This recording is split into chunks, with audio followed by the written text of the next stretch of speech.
আমি শুধু বাংলায় বলবো। হ্যাঁ,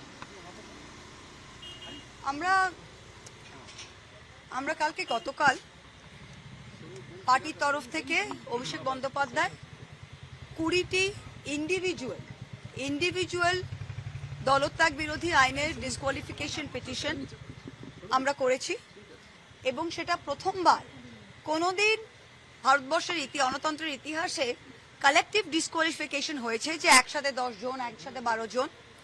এবার প্রথমবার আমরা এই 20 জন গদ্দারকে ইন্ডিভিজুয়াল আমরা ডিসকোয়ালিফিকেশন পিটিশন, সেটা আমি কালকে গিয়ে জমা দিলাম প্রথমে। তারপরে মাননীয় স্পিকারের কাছে আমাদের সর্বভারতীয় সাধারণ সম্পাদক অভিষেক ব্যানার্জি, কল্যাণদা, সৌগতা এবং আমি গিয়ে কথা বললাম। এখন পশ্চিমবঙ্গের মানুষদের, স্পেশালি আমাদের কর্মীদের মধ্যে অনেকে হয়তো বুঝতে পারছে না কি হচ্ছে। রোজ কিছু না কিছু হচ্ছে, রোজ মিডিয়ার সামনে কিছু দেখছে। আমাদের অনেক ভালো কর্মী যারা নিজের ঘাম রক্ত দিয়ে এই দলটা তৈরি করেছে। এই দলটা কোনো নেতা তৈরি করেনি, কেবল মমতা ব্যানার্জি তৈরি করেছে আর কর্মীরা তৈরি করেছে। তাই আজকে প্রত্যেকটা কর্মীদের উদ্দেশ্যে আমি বলছি, আর যে যেখানেই যাক না কেন, জেলা পরিষদ যদি যায় যাক, এমএলএ যায় যাক, এমপি যায় যাক, এরা প্রত্যেকে গাদ্দার। আমরা এদের বিরুদ্ধে দলত্যাগ বিরোধী আইন প্রয়োগ করব। কিন্তু জিনিসটা খুব সোজা।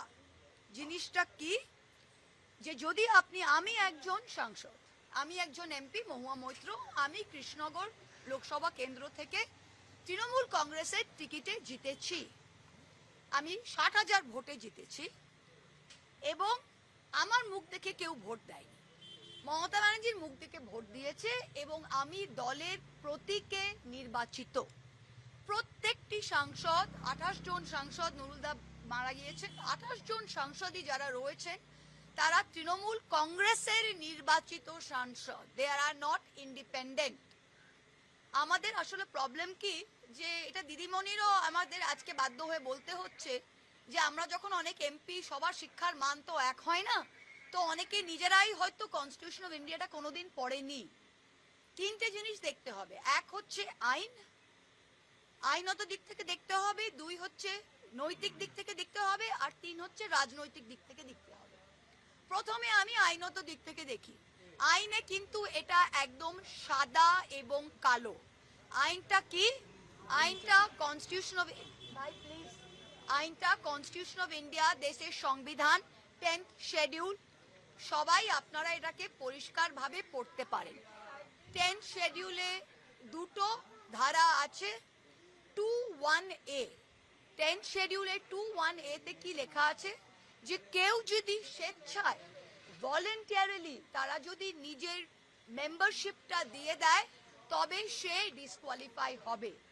20টা সাংসদ কি করেছে? 20টা সাংসদ সই করে বলেছে যে আমরা তৃণমূল কংগ্রেসের সাথে নই, আমরা এখন national citizen party of India. বলেছে কি বলেনি? তার মানে ওরা স্বেচ্ছায় বলেছে, আমরা তো কাউকে বন্দুক দেখিয়ে বলেনি। তার মানে 10th শিডিউলে 2(1)A তে এরা ডিসকোয়ালিফাই হচ্ছে। সেকেন্ড কি, 10th শিডিউলের 4 নম্বর ধারায় কি লেখা আছে, যে মার্জার, ওরা বলছে আমরা মার্জার করছি। মার্জার মানে একত্রিত হওয়া। মার্জার লেজিসলেটিভ পার্টি করতে পারে না, পলিটিক্যাল পার্টি করতে পারে। পলিটিক্যাল পার্টি আর লেজিসলেটিভ পার্টির মধ্যে পার্থক্যটা কি? একজন মা, একজন সন্তান। আমি প্রথমে তৃণমূল কংগ্রেসের মেম্বার হয়েছি, তবে আমি সাংসদ হয়েছি। আমি তৃণমূল কংগ্রেসের মেম্বার না হয়ে আমি তৃণমূল কংগ্রেসের সাংসদ নির্বাচিত হতে পারি না। তাই সিমিলারলি লেজিসলেটিভ পার্টি বা parliamentary party is a part of the political party. 10th শিডিউলের 4 নম্বর ধারায় পরিষ্কার লেখা আছে, মার্জার একমাত্র হতে পারে যখন 2/3 অফ অরিজিনাল পার্টি, মানে পলিটিক্যাল পার্টি, সেটা যদি মার্জ হয় তবে হতে পারে। এখানে 2/3 অফ অরিজিনাল পার্টি হলে সমস্ত political party, 2/3 of all committees, 2/3 of working committee, তবে সেটা কি হয়েছে? তাহলে ওদের কাছে 20 জন থাকুক, 25 জন থাকুক, আইনত ওদের 0। আজকে আমরা গলা ফাটিয়ে বলতে পারছি, এই হচ্ছে আমার পজিশন।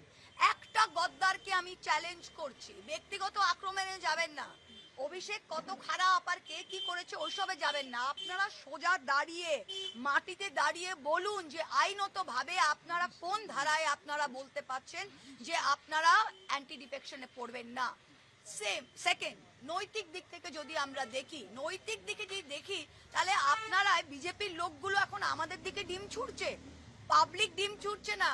ডিমের দাম 6 টাকা না 7 টাকা, পাবলিক নিজের বাচ্চাকে ডিমের সেদ্ধ খাওয়াতে পারছে না, মিড ডে মিলে দুপুরে সপ্তাহে 2 দিন ডিম দিচ্ছে, পাবলিকের কাজ নেই, খেয়ে দে তৃণমূল নেতাদের ফেলবে। আপনারা আপনাদের এলাকায় বেরোতে পারবেন? কারণ আপনারা ভোট নিয়েছেন তৃণমূল কংগ্রেসের নামে। এই 20টা সাংসদ যদি রাস্তায় হাঁটে উইদাউট দ্য তৃণমূল প্রতীক, এরা ভোট পেত? এরা ভোট পেত? আর 80টা এমএলএ মধ্যে এখন 60 জন না 65 জন বড় বড় কথা বলছে। এক মাস আগে আপনারা এই দলের প্রতীকে দাঁড়িয়েছিলেন। এত বুকের পাটা ছিল, তাহলে আকরুল জামানের কংগ্রেস, সাবিনা ইয়াসমিনের কংগ্রেস, ঋতব্রতর কংগ্রেস, ববি হাকিমের কংগ্রেস, অরূপ বিশ্বাসের কংগ্রেসে দাঁড়াননি কেন? নৈতিক দিক থেকে আপনারা কোন দিকে দাঁড়িয়ে আছেন আজকে? আপনারা বলছেন চিঠি লিখে যে আমাদের দলের টাকা, দল থেকে হোয়াইটে 25 লাখ টাকা প্রত্যেকটা এমএলএ এর অ্যাকাউন্টে ঢুকেছে, এক্সপেন্ডিচারে সেই 25 লাখ টাকা খরচ করে তারা এমএলএ হয়েছে। আজকে তারা বলার চেষ্টা করছে যে ব্যাংক অ্যাকাউন্টে হ্যান হয়েছে ত্যান হয়েছে, এগুলো ফুললি কমপ্লায়েন্ট, লিগালি অডিটেড, প্রত্যেকটা পলিটিক্যাল পার্টির অডিটেড অ্যাকাউন্টস থাকে। 3 নম্বর, রাজনৈতিক দিক থেকে তারা এই বললাম না, এই কোটি কোটি টাকা আর ভয়, কিসের ভয়? ভয় কিসের? আমাকেও ইডি সিবিআই গেছিল, আমার ভয় নেই। ভয় কিসের? ভয় হচ্ছে নিজের সম্পত্তি বাঁচাবো, ভয় হচ্ছে আমার আলামিন মিশনে স্টেক আছে সেটা বাঁচাবো, ভয় হচ্ছে আমার ক্যারিয়ার শেষ, কোন কালে আমি অভিনেত্রী ছিলাম সেটা শেষ, কোথায় 2-3টে শো আছে সেগুলো ক্যান্সেল হবে। ভয় কিসের? বড়োদায় আমি ইললিগালি জমি দখল করেছি, হাইকোর্ট আমায় ডান্ডা মারছে, সেগুলো ভয়। ভয় কিসে? নিজের পাপের ভয়। তা আজকে নিজের পাপের ভয় আর টাকা খাওয়ার জন্য গেছে।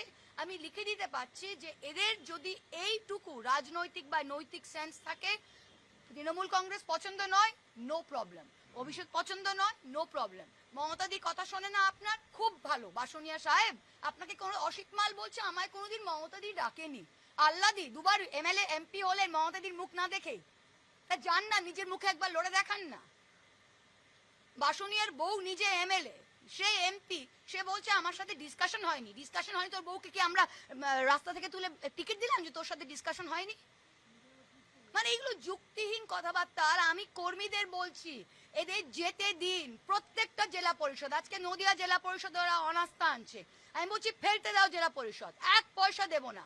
10 জন এসে তারা জেলা পরিষদের, আমরা জিতিয়েছি, কর্মীরা জিতিয়েছে। আজকে জেলা পরিষদের নির্বাচিত সদস্যরা বলছে আমাকে 10 লাখ টাকা দিন, আমি অনেস্তা পুড়িয়ে দেবো। দরকার নেই, ফেলে দাও, দরকার নেই, ইস্পার উস্পার হোক। আমরা 5 জন দাঁড়িয়ে থাকবো, কিন্তু এই দলকে আমরা তুলবো। বাংলার 2,60,00,000 ভোটার ভোট দিয়েছে বিজেপি বিরোধী ভোট। তারা বিজেপিকেও ভোট দিতে পারতো, দেয়নি, আমাদের দিয়েছে। সেই ভোটটা মমতা ব্যানার্জির ভোট, তৃণমূল কংগ্রেসের কর্মীদের রক্তের ভোট। এই ভোটটা কোনো মেম্বার যদি ভাগতে চায়, ভাগো। নতিডাঙ্গা 1 পঞ্চায়েতে আপনারা পঞ্চায়েত ফেলবেন, ফেলেন। এই দুটো চোর মেম্বারকে নিয়ে ভোট চাইতেও যেতে পারছি না, ফেলেন। জেলা পরিষদ ফেলবেন, ফেলেন। যে যাবার যান, কর্মী থাকবে, কর্মী তৈরি করেছে, আর মমতা ব্যানার্জি থাকবে। আর আমরা যদি 7-8 জনও থাকি, আমরা কিন্তু বিজেপিকে ফিনিশ করে আমাদের দেশটাকে বাঁচাবো। এইটাই আজকে আমাদের বলার আছে। महुआ जी, आपने बोला कि दल त्याग कानून का इस्तेमाल करेंगे। Yes. वो जो 20 हम लोग ऑलरेडी डिस्क्वालिफिकेशन पिटीशन दे दिया है। तो जी और क्या प्रोसेस है इसका, थोड़ा बता प्रोसेस बहुत सिंपल है। देखिए, डिस्क्वालिफिकेशन पिटीशन नॉर्मली ये ग्रुप से एक साथ करते हैं, हम लोग इंडिविजुअली किया है।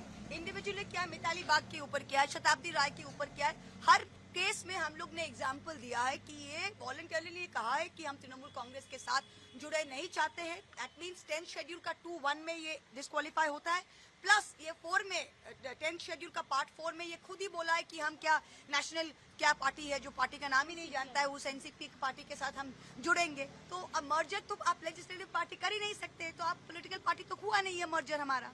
तो ये दोनों में इनका जाता है। अभी क्या कर सकता है, अभी हमने स्पीकर को दिया है। अब आपको पता है हमारा देश का कानून एक चीज है और उसका इम्प्लीमेंटेशन, उसका एग्जीक्यूशन और एक चीज है। तो अभी स्पीकर अगर जैसे सुनवाई ना करे 3 महीना रखेगा, 6 महीना रखेगा, जो भी रखेगा, हम लोग ने क्लियर कह दिया है कि इन लोग तृणमूल का पार्ट है, इनको अगर छोड़ना है तो ये डिस्क्वालीफाई हो, ये रिजाइन करे और जीत के आए। बीजेपी का एनडीए को इनको सपोर्ट करना है। कल रचना बैनर्जी खड़ी होकर कह रही है कि ममता बनर्जी के साथ कोई दुश्मनी नहीं है। दुश्मनी क्यों होगी भैया, आपको तो टिकट दी है। अभी कह रही है कि मुझे एक पार्टी के साथ काम करना है, तो आप बीजेपी के साथ खुल्लम खुल्ला काम कीजिए ना, कौन रोका है आपको? आप रिजाइन कीजिए, बीजेपी से टिकट लीजिए, जीत के आइए हुगली से, किसने रोका है? मुर्शिदाबाद में खलीलुल साहब को हम कहते हैं आप जाइए बीजेपी में, जीत के आइए। अबू ताहिर साहब से कहते हैं क्या खुल्लम खुल्ला कीजिए। हम तृणमूल कांग्रेस कर रहे हैं भैया, खुल्लम खुल्लम करते हैं, मरते दम तक करेंगे। कोई रहे कोई ना रहे, हम करेंगे। जिसको रहना है रहे, जिसको नहीं रहना है भाड़ में जाओ। बंगाल की जनता ने 2 करोड़ 60 लाख वोट हमें दिया है और जनता हमें अंडे फेंकने नहीं आ रही है। बीजेपी के 4 बदमाश आ रहे, ये कितना दिन इनका दम है हम भी देखेंगे, ठीक है? अकाउंट फ्रीज जो किया गया उसको लेकर क्या बोलेंगे? आप देखिए, ये पार्टी का इंटरनल मैटर है, हम लोग को जो करना है हम लोग करेंगे। पर हम एक ही चीज हमको बताना चाहते हैं कि जिसने कंप्लेन किया है वो तो आप लोग देखा है FIR, हम और कुछ नहीं बताएंगे। खास उन्होंने आप वेबसाइट में, इलेक्शन कमीशन का वेबसाइट में हर कैंडिडेट का एक्सपेंस अकाउंट, MP MLA जब अकाउंट हो जाता है ना तो एक्सपेंस का भरना पड़ता है, क्योंकि अगर आप एक्सपेंस नहीं भरे तो आप डिस्क्वालीफाई भी हो सकते हैं। तो हर MLA, जो ऋतव्रतो बोलिए, संदीपन बोलिए, सब MLA का आप एक्सपेंस अकाउंट अगर आप इलेक्शन कमीशन का वेबसाइट में देखिएगा तो वहां पे एब्स्ट्रैक्ट में source of funds, bank transfer, RTGS, all India Trinamool Congress 25 lakh लिखा हुआ है। उन लोग का किसी का टोटल एक्सपेंडिचर 26 लाख है, किसी का 27 लाख है। भैया 27 लाख खर्च करके आप इलेक्शन जीते और 25 लाख आपको व्हाइट में तृणमूल कांग्रेस ऑडिटेड फंड से दिया और आप अभी भाषण दे रहे हैं। हाँ, अगर आप प्रोसीड्स ऑफ क्राइम से जीते हो तो रिजाइन करो भैया, खुद का दुकान खोलो और उस पैसा से जाओ लड़ो। लेकिन वो लोग रिजाइन नहीं कर रहे, उनका रिजाइन नहीं, क्योंकि उनका शर्म नहीं है, उनको यहाँ से भी खाना है और वहाँ से भी खाना है भाई। रिजाइन करे, रिजाइन करके जीत के आएंगे और बीजेपी उनको टिकट देगा। वो तो हर बीजेपी आदमी को, देखिए बीजेपी ने साफ कर दिया हमको तृणमूलीकरण नहीं करना है। बीजेपी जिस MLAs को, जिस जिला परिषद को, जिस पंचायत को इतना दिन चोर चोर चोर चोर बोला, अगर आज तो उनके साथ ही वो घर में बैठ रहे, उनके साथ ही एक थाली में खा रहे, तो कल अगर रचना बैनर्जी को ले, शताब्दी राय को ले, काकोली को ले, तो उनके अगेंस्ट में जो बीजेपी खड़ा हुआ था उसको तो टिकट डिनाई करके इनको टिकट देना पड़ेगा। तो अपना संगठन कैसे चलाएगा? तो बीजेपी इनको लिया है 2 साल इनको ये डीलिमिटेशन बिल पास करने के लिए। वो अब अभी बहुत डेस्परेट हो गया है डीलिमिटेशन बिल पास करने के लिए। जब डीलिमिटेशन बिल अगर हो सके, खुदा ना खास्ता अगर कर सके, करेंगे, उसको जैसा लिया है वैसा फेंकेंगे। ना हमारे टिकट में कभी जीत सकेंगे, ना बीजेपी उनको कभी टिकट देगा। There political career is finish. Definitely हम लोग लेंगे। देखिए, disqualification is black and white, ये आप भी समझ सकते हैं। Disqualification act, anti defection is very clear. 10th schedule Indian constitution, Section 21A, Section 4.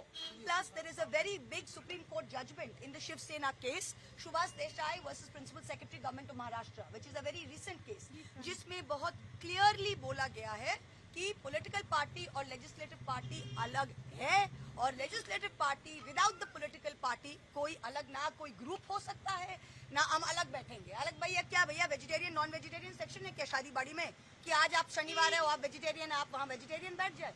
ये क्या बात है क्या?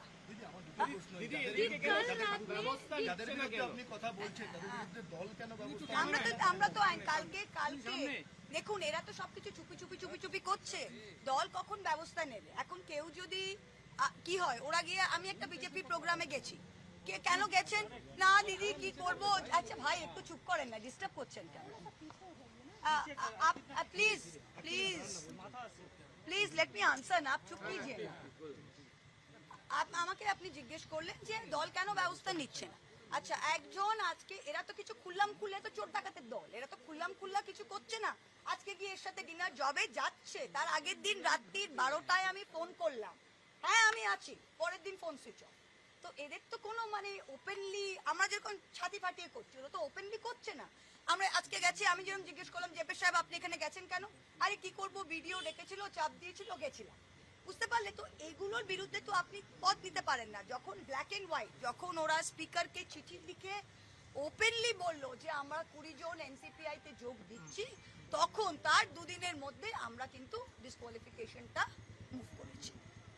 मैम कल एयरपोर्ट के बाहर जो ये जो हुआ है उसको एयरपोर्ट के लेकर बाहर हुआ है, आपने आरोप अभिषेक ने लगाया है भी कि एक्सपोज मर्डर करने की किया कोशिश की कि जा रही एक है। बंदा वहाँ पर था जिसने रिवॉल्वर आप लोग देखिए, हम तो इंटरनेट में देखे, ये तो आप देख ही रहे हैं, ये तो देख ही रहे हैं आप लोग कि रिवॉल्वर उसके पास था।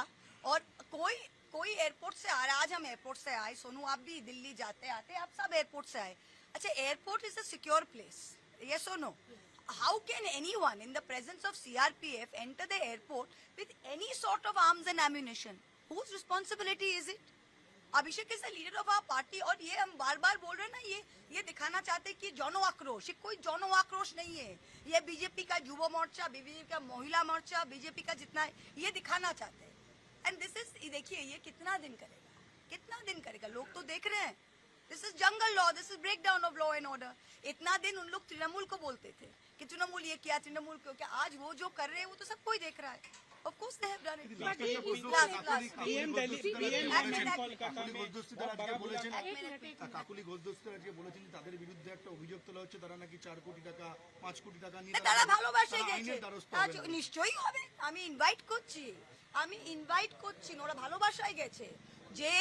যেই এমপিরা গত 2 বছর আগে এই দলের সিম্বলে, এই দলের ফান্ডসে, এই মমতা ব্যানার্জির মুখে এসে যারা গত 2 বছরে নিজের সাংসদ, নতুন কয়েকজন হয়েছে, ফার্স্ট টাইম এমপি হয়েছে, 14 গোষ্ঠী থেকে এমপি হতো না, মমতা ব্যানার্জির দৌলতে হয়েছে। এমপির যত সুযোগ সুবিধা সবকিছু নিয়েছে। কেউ আছে যে কোনোদিন পলিটিক্সও করেনি, এমনও লোক হয়েছে যারা এমপি হয়েছে, কোনোদিন পলিটিক্স, দলের ভালো 4টে কর্মীকে কেটে তাদের টিকিট দেওয়া হয়েছে। তারা আজকে তারা দাঁড়িয়ে বলুন যে কোন কারণে তারা এনডিএ কে সাপোর্ট করছে, কোন কারণে। কারণ 1 মাস আগে অবধি যখন আমরা বিধানসভা নির্বাচন চলছিলাম, তখনও তাদের প্রবলেম ছিল, যদি অভিষেক ইজ দ্য প্রবলেম বা দল ইজ দ্য প্রবলেম, তাহলে 1 মাস আগেও সেটা প্রযোজ্য ছিল। তাহলে এই এমপি গুলো 1 মাস আগে অবধি তারা কিন্তু গলা ফাটিয়ে বাজেট সেশনে ঝগড়া করতো যে আমি বলবো দলের হয়ে। তারা হেলিকপ্টারে করে, আমি প্রচার করেছি রিক্সায় করে, বোলেরো গাড়িতে, হেলিকপ্টারে করে তারা দলের টাকায় প্রচার করেছে। তারা আজকে আমাদের নীতি শেখাবে কেন? আইনত দ্বারস্থ হন না কেন? What is the problem? Ma'am PM Kolkata में है, बहुत भरा बोला। हमको पीएम के बारे में मत बोलिए बाबा, पीएम अपने बारे में ही बोलिएगा, और पीएम को बोलिएगा आज कोलकाता से बड़ा बहुत इश्यूज चल रहा है, सारा देश में जो चल रहा है, नीट के साथ जो हुआ है, बंगाल में 22 लाख, हमारा ऑल ओवर इंडिया 23 लाख जो who have been hit by NEET. आज नीट में ऐसा हो रहा है कि एनआईए को यूज करके, टेलीग्राम को बंद करा के आज नीट परीक्षा लेना पड़ रहा है इस देश में। ये हालत हुई है। And look at what has happened. ये पाकिस्तान को आप लोग बोलते थे पाकिस्तान फेल्ड स्टेट है, पाकिस्तान फेल्ड स्टेट है। आप जाके इजराइल के साथ कोई वेक्सा मेडल ले रहे, और आज पाकिस्तान ट्रम्प के साथ बैठ के आज बड़ा डिप्लोमेट बन गए। हम लोग कहाँ हैं? Where is our foreign policy? देखिए, प्रधानमंत्री को आके योगा करे हमारे देश में, हम बहुत खुश है। योगा सबको करना चाहिए, और बंगाल में तारकेश्वर जैसी सुंदर जगह में आके योगा कर रहे, हम उससे डबल खुश है। पर योगा करना उनका काम नहीं है। उनका काम है देश का विदेश नीति संभालना, उनका काम है देश का इकोनॉमी संभालना, उनका काम है देश के फ्यूचर जनरेशंस का जो एजुकेशन पॉलिसी है उनको संभालना। तो पहले वो सब काम करें, फिर योगा, कार्डियो, डम्बेल सब कुछ करिए। ट्रम्प क्या बोला? He is got a killer instinct. आप उसको क्या कहते हैं? Killer instinct. आपको क्या कहते हैं? He is a killer, he look soft but is a soft. तो आपको ये क्या लगा? आपको ये तारीफ लगा? हम लोग नॉन अलाइंड मूवमेंट से आए हैं। हमारा प्रधानमंत्री को आज कोई बोले कि वो किलर है, आपको कैसा लगा? मुझे तो ये कॉम्प्लीमेंट नहीं लगा। थैंक यू जी, बस हो गया।